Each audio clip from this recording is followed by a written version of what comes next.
नमस्कार मित्रांनो, agro empire या आपल्या यूट्यूब चॅनलवरती सर्वांचे स्वागत आहे। मित्रांनो, BSc ॲग्रिकल्चर ॲडमिशन प्रोसेस 2020-21 साठी असणारी फॉर्म भरण्याची अंतिम तारीख 31 डिसेंबर 2020 होती व त्यानंतर 4 जानेवारी 2021 ला प्रोव्हिजनल मेरिट लिस्ट लागणार आहे। प्रोव्हिजनल मेरिट लिस्ट लागल्यानंतर 5 जानेवारी ते 7 जानेवारी 2021 हा ग्रेव्हियन्स पिरियड आहे। 15 जानेवारीला फायनल मेरिट लिस्ट लागेल व 17 जानेवारी 2021 ला फर्स्ट कॅप राऊंडची अलॉटमेंट होईल। याची लिस्ट संध्याकाळी 5:30 वाजल्यानंतर लागेल। 18 जानेवारी ते 19 जानेवारी 2021 हा रिपोर्टिंगचा पिरियड आहे। मित्रांनो, फर्स्ट सीट अलॉटमेंट मध्ये काही विद्यार्थ्यांना त्यांना हवे ते कॉलेज मिळत नाही, तर काही विद्यार्थ्यांना हवे ते कॉलेज मिळते आणि याच कालावधीमध्ये सर्वात महत्त्वाचा विषय ठरतो तो म्हणजे फ्रीज आणि फ्लोट। मित्रांनो, या व्हिडिओच्या माध्यमातून आपण फ्रीज आणि फ्लोट म्हणजे नक्की काय हे जाणून घेणार आहोत। पण त्याआधी तुम्ही जर आपल्या चॅनलला सबस्क्राइब केले नसेल तर सबस्क्राइब करून घ्या आणि व्हिडिओ शेवटपर्यंत पहा। तर मित्रांनो, पाहूयात की फ्रीज आणि फ्लोट म्हणजे नक्की काय।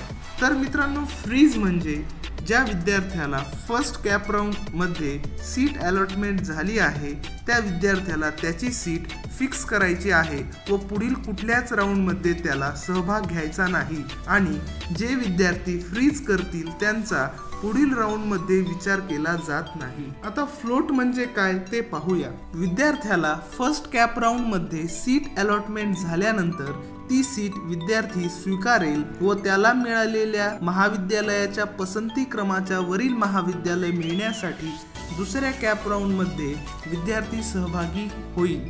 दुसऱ्या कॅप राऊंड मध्ये विद्यार्थ्याला जर कोणतेही कॉलेज अलॉट झाले नाही तर त्या विद्यार्थ्याचे पहिल्या कॅप मध्ये अलॉट झालेले कॉलेज फिक्स असेल व त्याला तिथे प्रवेश घ्यावा लागेल। फ्लोट केल्यानंतर विद्यार्थ्याला दुसऱ्या कॅप राऊंड मध्ये कॉलेज अलॉट झाले तर त्या विद्यार्थ्याला दुसऱ्या कॅप राऊंड मध्ये अलॉट झालेल्या कॉलेजला ॲडमिशन घ्यावी लागेल व पहिल्या कॅप राऊंड मध्ये मिळालेली सीट ऑटोमॅटिक कॅन्सल होईल। फ्लोट हा पर्याय फक्त फर्स्ट कॅप राऊंड मध्ये पहिला प्रेफरन्स सोडून इतर प्रेफरन्स नंबरचे कॉलेज ज्या विद्यार्थ्यांना अलॉट झाले आहे अशा विद्यार्थ्यांसाठीच असेल। फ्लोट हा पर्याय दुसऱ्या किंवा तिसऱ्या कॅप राऊंड साठी नाही।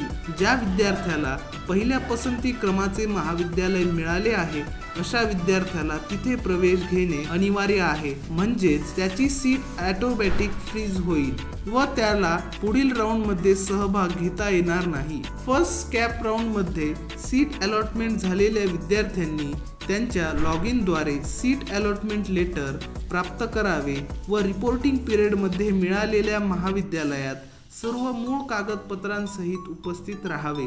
ज्या विद्यार्थ्यांनी पहिल्या कॅप राऊंड मध्ये फ्लोट हा पर्याय स्वीकारला होता अशा विद्यार्थ्यांना दुसऱ्या कॅप राऊंड मध्ये सीट अलॉटमेंट झाल्यानंतर मिळालेल्या महाविद्यालयात पुन्हा जाण्याची गरज नाही।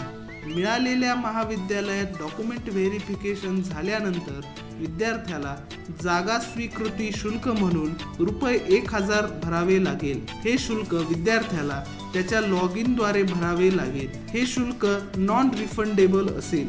दुसऱ्या कॅप राऊंड मध्ये सीट अलॉटमेंट झालेल्या विद्यार्थ्यांना हे शुल्क पुन्हा भरायची गरज नाही। मित्रांनो, या डॉक्युमेंट व्हेरिफिकेशन मध्ये जर काही त्रुटी आढळल्या तर विद्यार्थ्याला मिळालेली जागा रद्द होईल, पण विद्यार्थी पुढील राऊंड साठी पात्र असेल। विद्यार्थ्याने फ्रीज किंवा फ्लोट यापैकी एकही पर्याय निवडला नाही तर विद्यार्थी पुढील कॅप राऊंड साठी अपात्र असेल व त्याला फक्त स्पॉट राऊंड मधूनच ॲडमिशन घेता येईल। आणि सर्वात महत्त्वाचे म्हणजे फ्रीज आणि फ्लोट हे पर्याय फक्त महाविद्यालयातच उपलब्ध आहेत। मित्रांनो, यानंतरही तुमच्या मनात काही शंका असतील तर तुम्ही कमेंट बॉक्समध्ये विचारू शकता किंवा अधिक माहितीसाठी तुम्ही आम्हाला इंस्टाग्रामवर देखील फॉलो करू शकता। धन्यवाद मित्रांनो। अशाच ॲग्री अपडेट्ससाठी आपल्या चॅनलला लाईक करा, शेअर करा, सबस्क्राईब करा।